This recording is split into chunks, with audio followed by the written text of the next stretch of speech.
Nung 2010-2011 regular season, doon nga nun nagdesisyon itong si Lebron na lumipat ng Miami Heat at doon din nagdesisyon itong si Chris Bosh na pumunta din ng Miami. Halos nga umiyak at nagalit ang Cleveland dahil sa pag-alis ni Lebron at napunta siya sa Miami at hindi niya nga pinili na mag-stay dito sa Cleveland.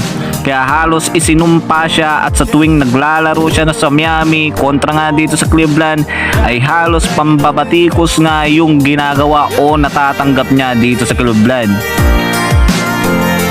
Nung rookie pa lang kasi si Lebron o pagpasok o pagtungtong niya dito sa Cleveland o sa NBA, napakalaki na nga ng expectation ng mga tao sa kanya. Lalo na ang Cleveland na wala pa ngang nakukuhang kampyonato sa kahit anumang sports at siya na yung inaasahan sana na makakapagbigay sa kanila nun.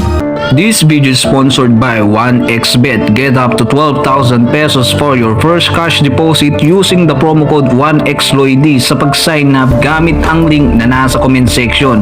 Tumingin at magbet sa mga paparating na Olympic Games.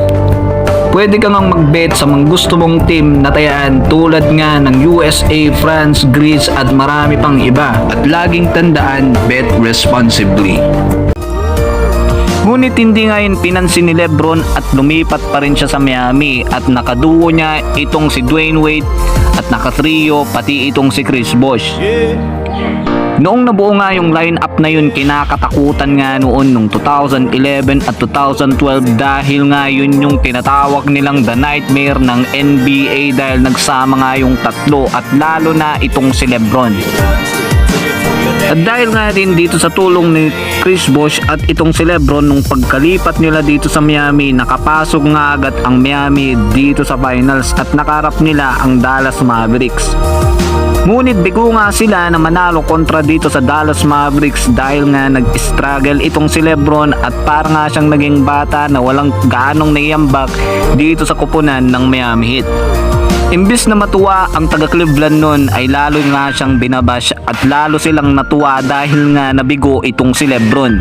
Ngunit nung 2012 na nga regular season at nung pumasok yung season na doon na pinatunayan ni Lebron na siya nga ang karapat-dapat. Nakarang season 2011 o 2011 at 2012 back-to-back nga na nakuha ni Lebron ang regular season MVP at dun din sila nakapasok ulit dito sa finals at nakarap naman nila ang Oklahoma City Thunder. Dinurog nga ng Miami sa pangunguna ni Lebron itong Oklahoma City Thunder at nakuha nila ang kampyonato at nakuha ni Lebron ang kanyang kauna-unahang finals MVP kasama si Dwayne Wade at Chris Bosh. 2013 ganun pa rin yung nangyari. Nakuha ulit ni Lebron itong finals MVP at regular season MVP at hindi lang sana yun dahil yung 2013 nga sana ang pinakamahusay na nagawa ni Lebron sa kasaysayan ng basketball at wala na sanang makakagawa nun dahil si Lebron sana ang kauna-unahang nakakuha ng regular season MVP, NBA champion, finals MVP at most defensive player of the year award kung hindi nga lang siya ninakawan nitong si Pau Gasol o si Marc Gasol. Dahil sa mga di nakakaalam noon, itong si Lebron nga ay candidate dito sa Most Defensive Player of the Year Award at kalaban niya nga doon itong si Marc Gasol. Ngunit ang nakakapagtaka doon, si Lebron nga ay nakuha sa All-NBA First Defensive Team at itong si Marc Gasol ay nakuha lang sa Second Defensive Player Team. Ngunit siya pa rin ang nakakuha nga ng Defensive Player Award at hindi si Lebron.